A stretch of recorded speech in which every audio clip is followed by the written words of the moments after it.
The moment I saw Damien Moretti kiss another woman, I decided my baby would grow up without a father.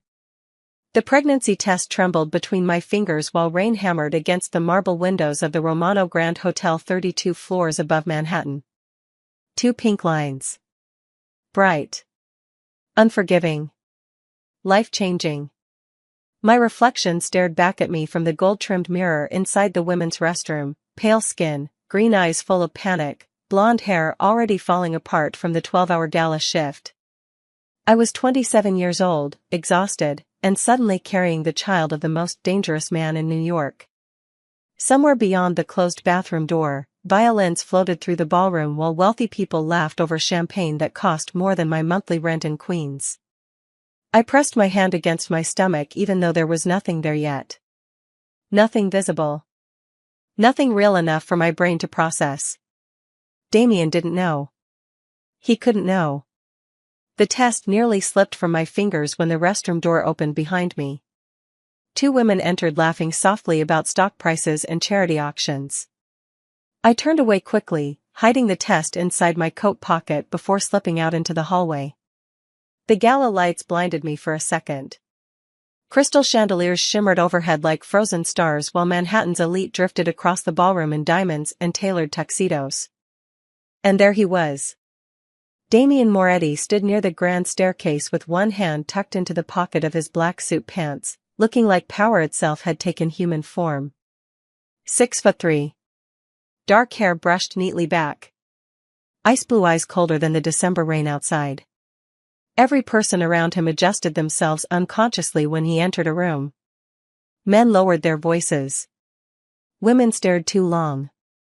Even politicians smiled nervously near him. Because everyone in New York knew Damien Moretti didn't simply own buildings. He owned people.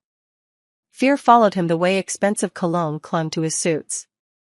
I should have walked away then. I should have taken the elevator down, called a cab, and disappeared before my heart got any more attached to a man like him. But I looked back.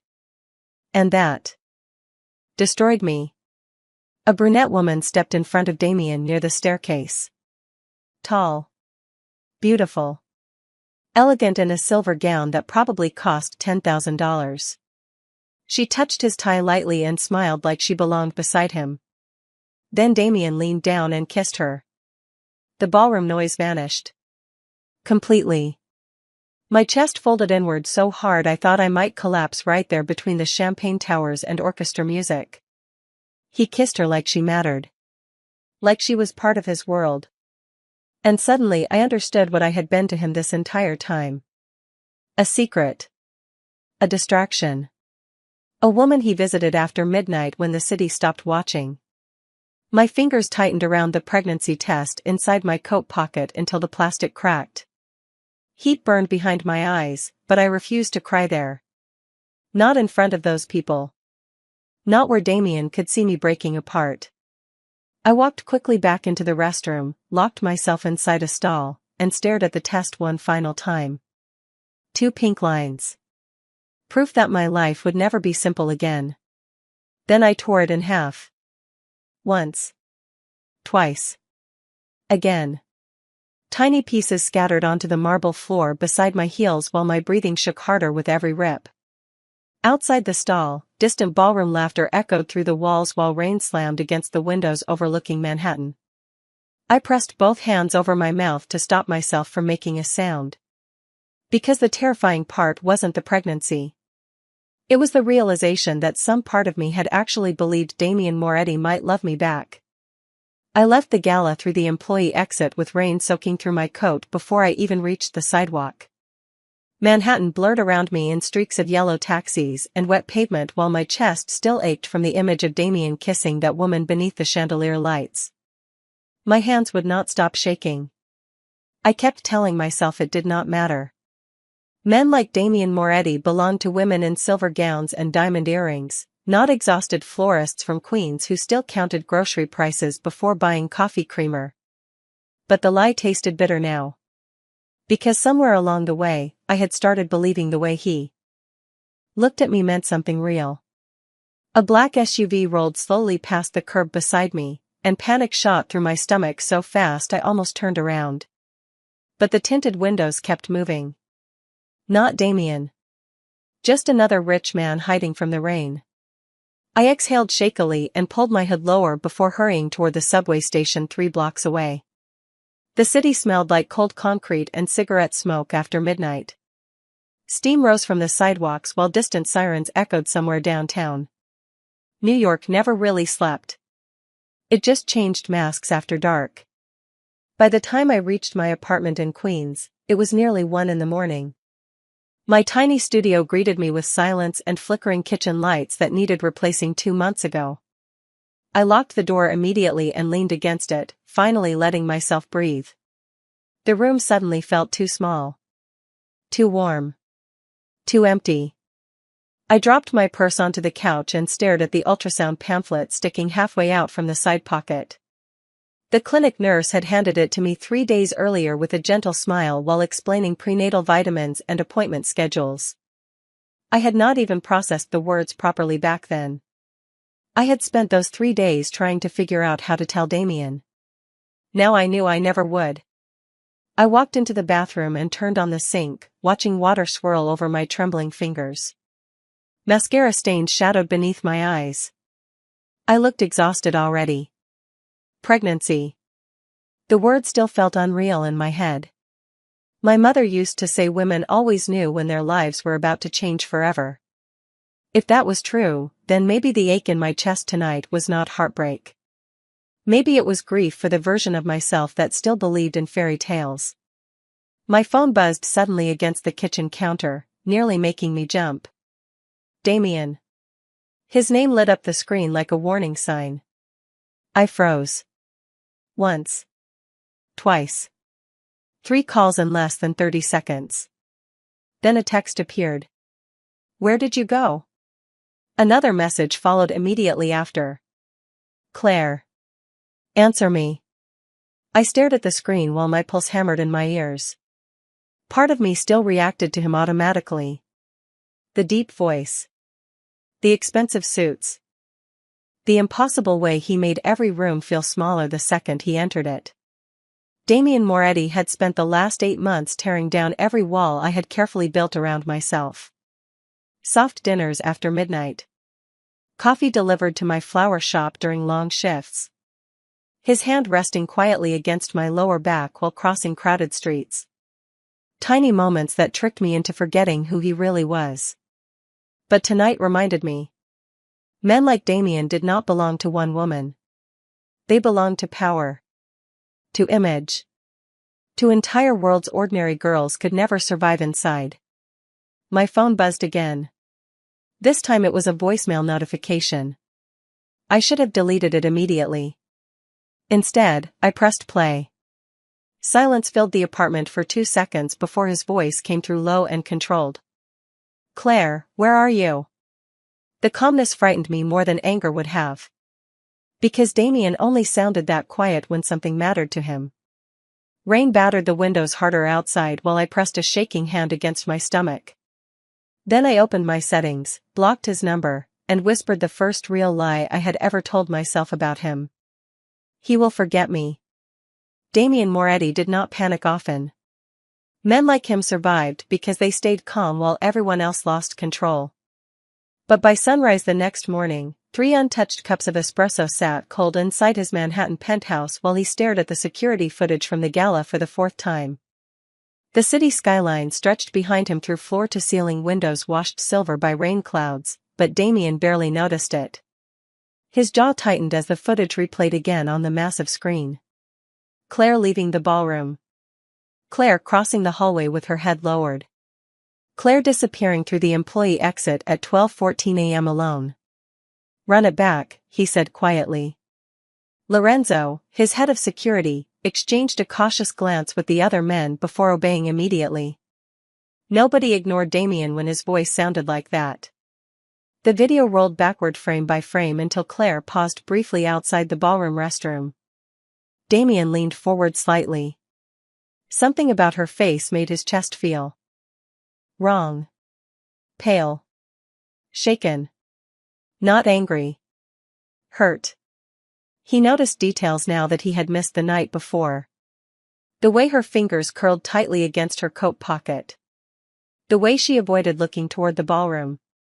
The way she walked too fast. Like someone trying not to fall apart. "Where is she now?" Damien asked. Lorenzo cleared his throat carefully. "Her apartment is empty." Silence.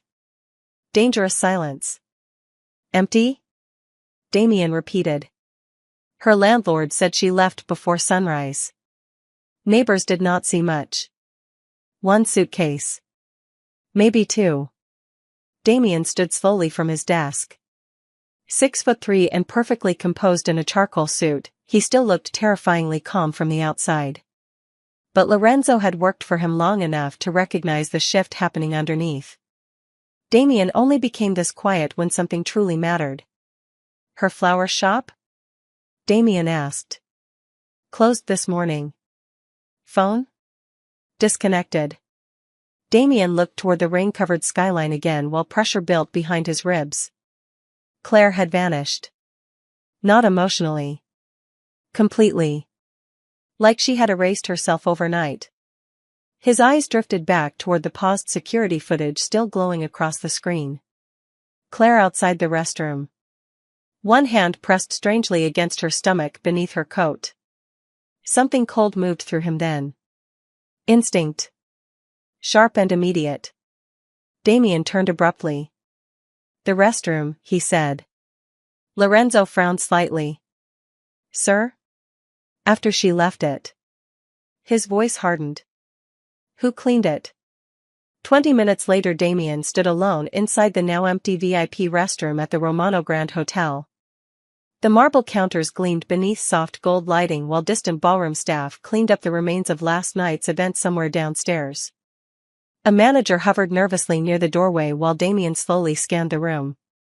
Every polished surface reflected wealth and perfection.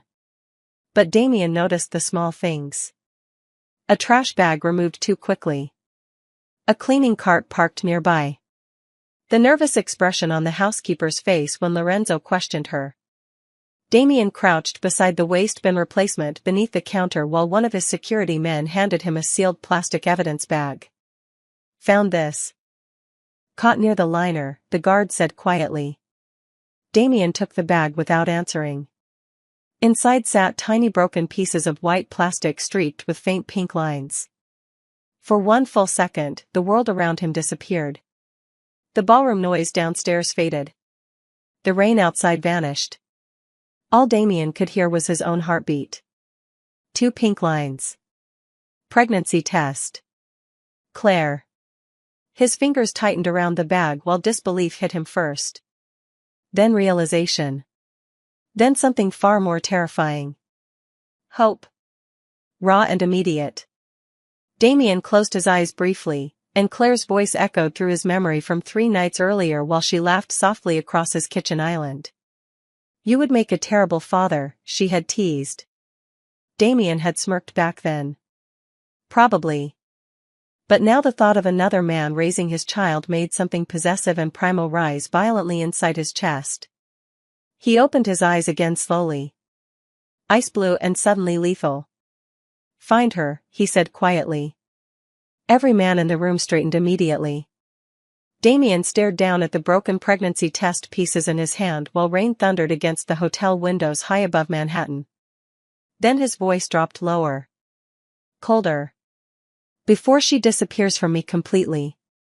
I lasted 4 days before I realized Damien Moretti was not going to let me disappear quietly. The first sign came Tuesday morning when I walked into a tiny diner in Albany nearly 3 hours north of Manhattan and the waitress behind the counter smiled nervously before handing me my coffee for free. "The gentleman already covered it," she whispered. My stomach dropped instantly. "What gentleman?" I asked carefully. The waitress pointed toward the window. A black SUV sat parked across the street beneath falling snow. Tinted windows. Engine running. I left the coffee untouched and walked straight back outside with my pulse hammering so loudly I could barely hear traffic. The SUV pulled away the second I looked at it. Not chasing me. Not approaching me. just reminding me he could still find me if he wanted to. Fear twisted together with something more dangerous deep inside my chest. Because part of me recognized that Damien was not trying to scare me. He was watching over me. That should not have comforted me the way it did. I tightened my coat around myself and hurried toward the small apartment I had rented above a laundromat using cash and a fake last name. The stairs creaked beneath my boots while cold air slipped through the thin hallway windows. Nothing here looked like my old life. No flower shop. No Manhattan skyline. No expensive black cars waiting outside restaurants at midnight. Just silence. And the terrifying reality that I was now completely alone with a baby growing inside me. The nausea started the second I unlocked the apartment door. Morning sickness, the doctor had called it gently during my rushed clinic visit yesterday. Morning sickness was a ridiculous name for something that lasted all day and made even the smell of coffee unbearable. I barely made it to the sink in time before gripping the counter afterward with shaking hands. Tears burned unexpectedly behind my eyes. Hormones, exhaustion, heartbreak. Maybe all three. I looked terrible now. Pale skin. Oversized sweater. Hair tied back carelessly. Damien used to brush his thumb beneath my eyes whenever I worked too late arranging floral events. "You forget to sleep," he would murmur quietly. Like he noticed everything. Maybe that was the problem. Damien always noticed too much. A knock sounded at the door suddenly. Sharp. Controlled. My heart nearly stopped. Nobody here knew my name. Nobody. I froze completely while another knock echoed through the apartment. Claire. My blood turned cold. Damien's voice. Low. Calm. Beautiful. Terrifying. I stepped backward instinctively, one hand covering my stomach before I even realized I was doing it. Open the door. I should not have moved toward him. Every logical thought in my head screamed not to. But loneliness is dangerous when mixed with love. Especially the kind of love you are trying desperately to kill. I unlocked the door slowly. Damien stood in the narrow hallway wearing a charcoal wool coat dusted lightly with snowflakes. 6'3" of controlled power and impossible composure. His ice blue eyes locked onto mine instantly, scanning my face like he was checking for damage. Relief flickered across his expression so briefly I almost imagined it. Then his gaze lowered. Straight to my stomach. Silence stretched between us while cold winter air slipped through the open doorway. Damien looked exhausted. Not physically. Emotionally. Like he had not slept in days. You blocked my number, he said quietly. I crossed my arms tighter over myself. You kissed another woman. His jaw tightened once. Claire. Do not. My voice cracked embarrassingly. Do not stand there pretending I misunderstood what I saw. Damien stared at me for several seconds without speaking. Then his eyes drifted downward again. Toward the hand I still pressed protectively against my stomach. Something changed in his expression instantly. The coldness disappeared. Replaced by something rawer. Softer. Almost afraid. When he finally spoke, his voice was barely above a whisper. You are pregnant. The air disappeared from my lungs so fast I had to grip the edge of the door to steady myself. Damien stood motionless in the narrow hallway while snow drifted quietly past the old apartment windows behind him. He looked dangerous even here. Too sharp. Too expensive. Too powerful for a place with cracked linoleum floors and flickering lights. But his eyes were not cold anymore. They stayed fixed on my stomach with an intensity that made my pulse stumble painfully. Answer me, he said softly. I hated that his voice still affected me. Hated that some part of me still wanted comfort from the man who broke my heart 4 nights ago beneath ballroom chandeliers. I swallowed hard. You already know the answer. Silence stretched between us. Damien's chest rose slowly beneath his dark coat while his jaw tightened once. Then he stepped forward into the apartment without waiting for permission. The familiar scent of cedar wood and expensive cologne filled the tiny room instantly, pulling memories behind it. Late nights in his penthouse kitchen. His hand resting against my lower back while I arranged flowers in crystal vases. The quiet way he always watched me when he thought I was not looking. I stepped backward automatically. "Do not do that." "Do what?" he asked quietly. "Act like you still belong here." The words hit harder than I intended. I saw it in his eyes immediately. Damien rarely reacted outwardly to anything, but pain flickered across his expression before disappearing beneath control again. "Claire. I saw you kiss her." My voice cracked despite every effort to keep it steady. "Do you understand what that did to me?" Damien exhaled slowly through his nose while snow tapped softly against the apartment windows. "Her name is Adriana Ricci." I laughed bitterly. "That is supposed to help?" "She is the daughter of a family tied to mine through business." "Business?" I repeated the word like poison. "That is what you call it?" His gaze stayed locked on mine. "It was public. Strategic. Nothing more." "You kissed her." "Because cameras were watching." The room went still. Completely still.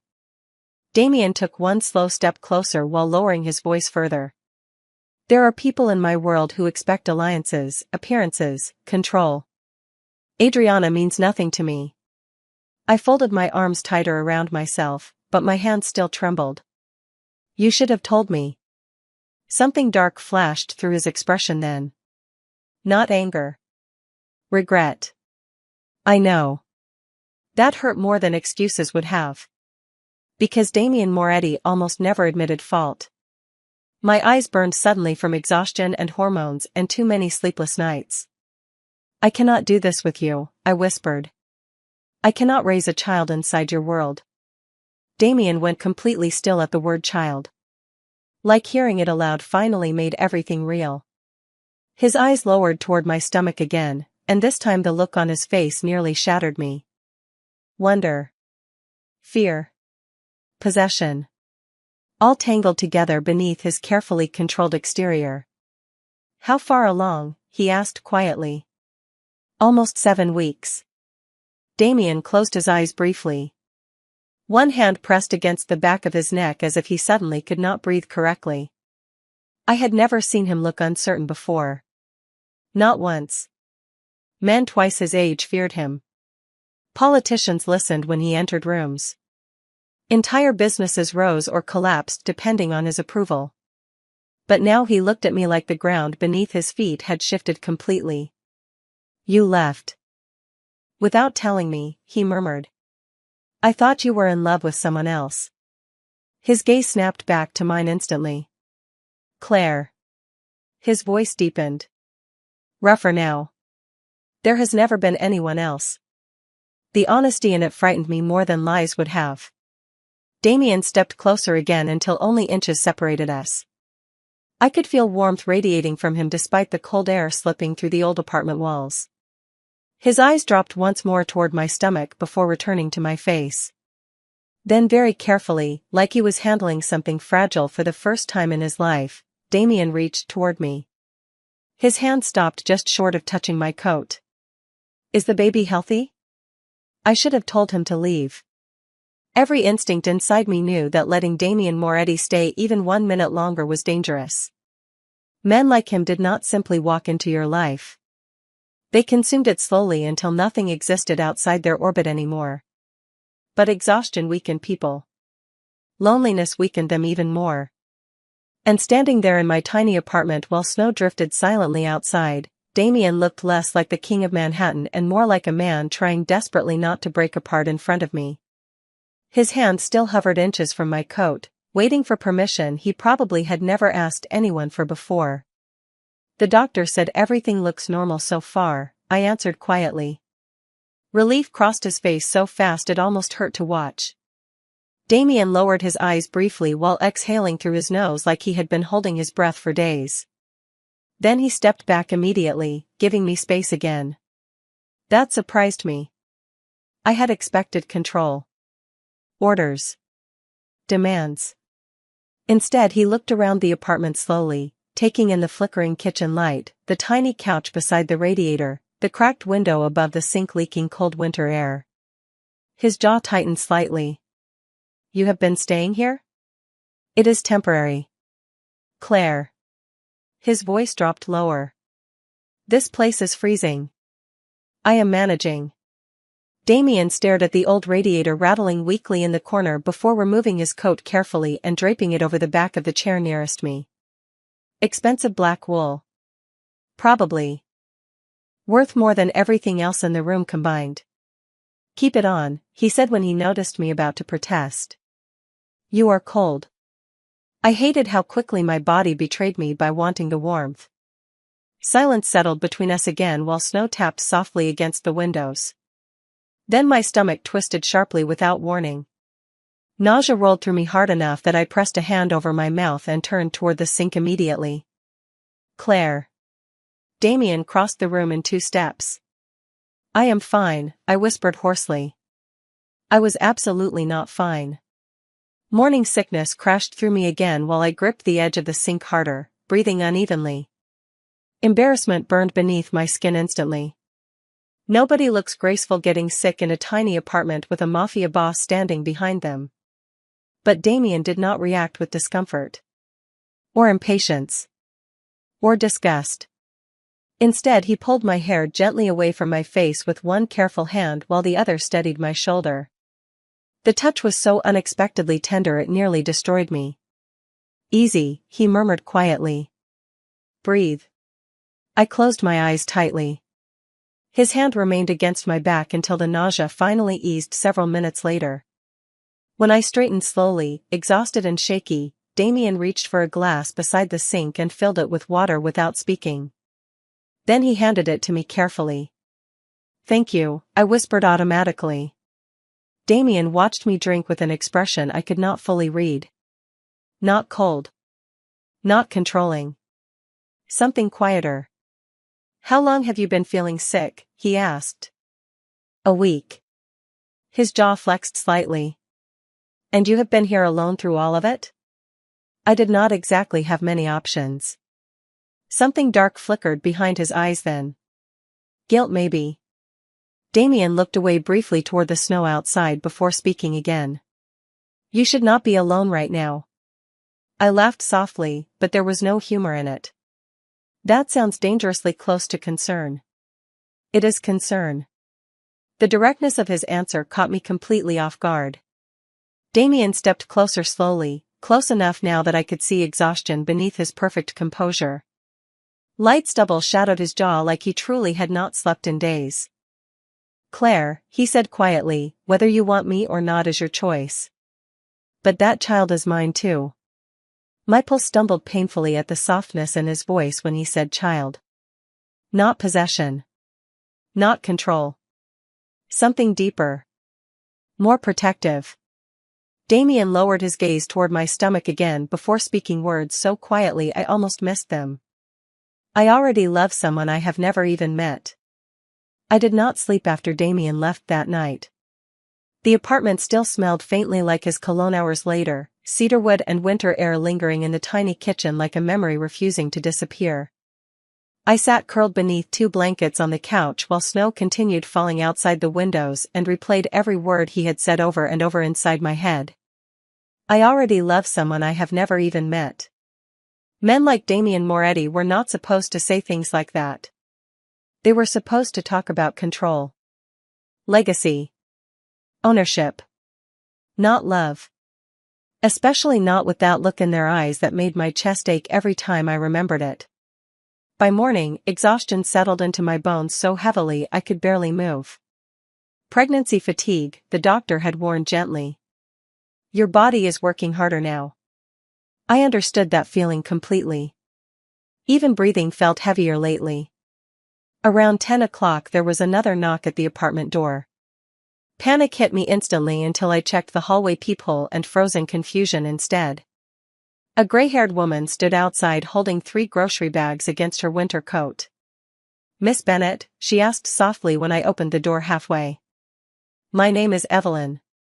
Mr. Moretti asked me to bring these. I stared at her cautiously. What exactly are these? Her expression warmed slightly. Food, dear. She stepped inside carefully after I moved aside uncertainly.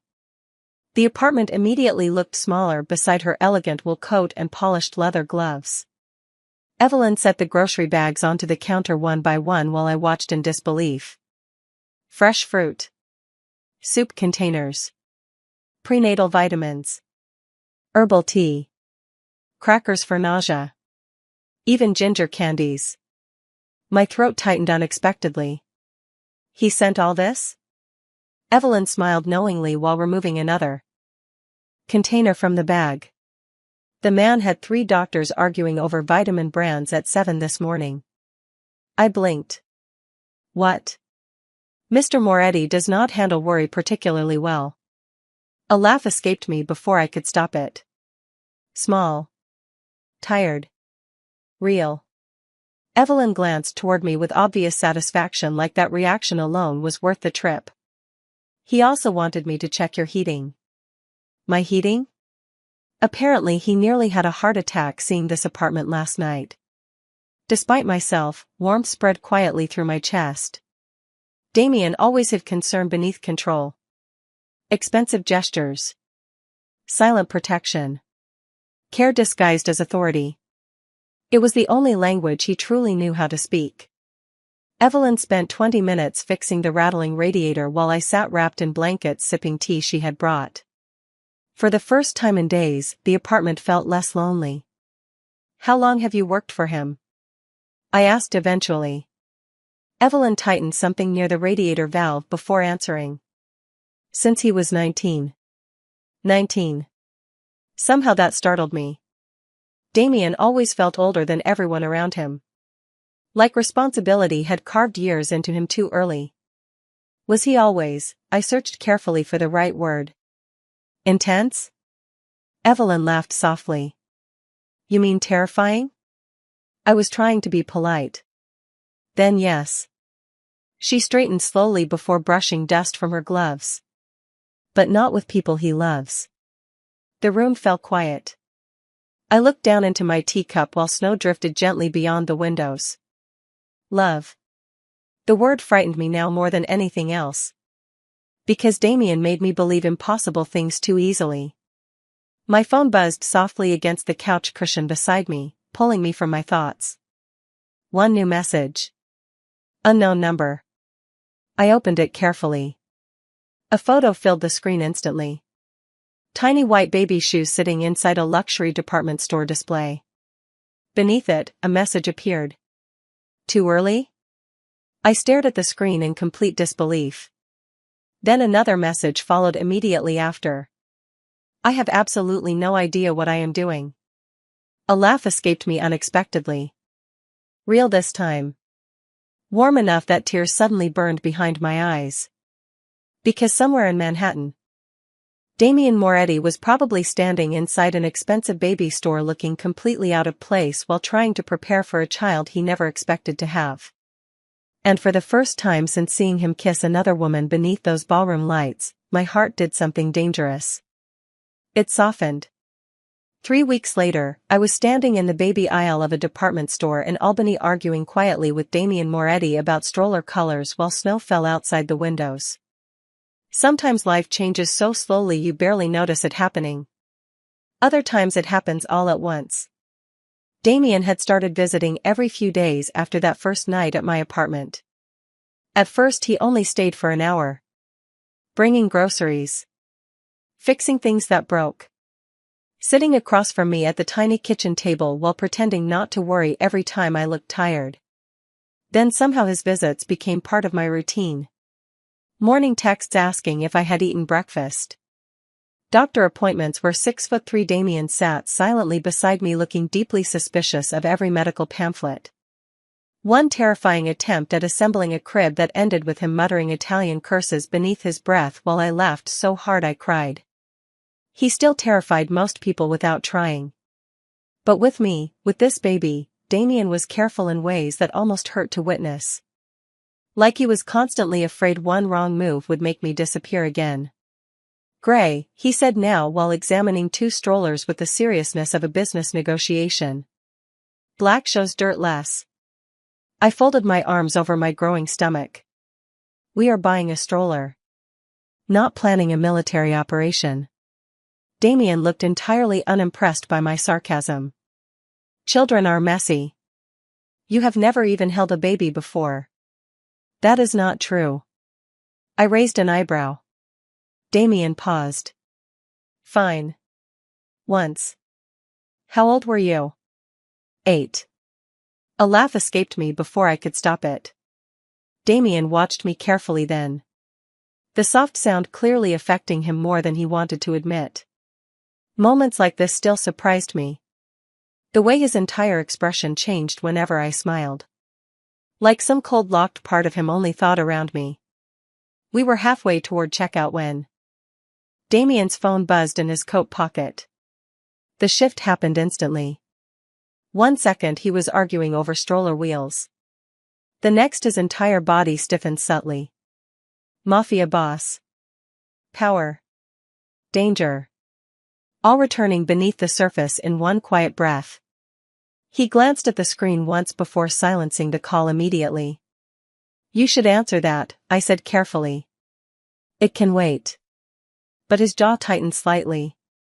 Something was wrong. I knew him well enough now to see it. "Damien."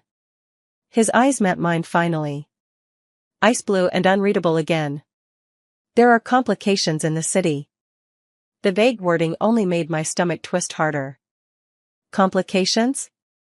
Damien stepped closer automatically, lowering his voice.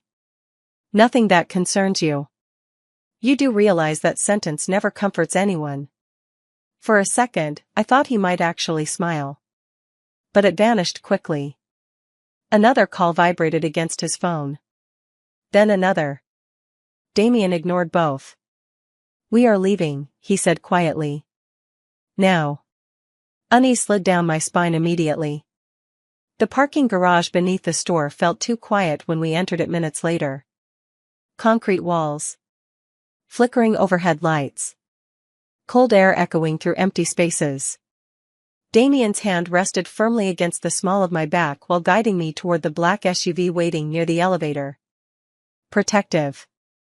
Controlled. Alert. I noticed everything suddenly. The way his eyes scanned every corner automatically. The subtle tension in his shoulders. The security vehicle parked 2 rows behind us. "Damien," I whispered carefully, "what is happening?" Before he could answer, a loud metallic crash echoed somewhere across the garage. I jumped violently. Damien reacted instantly.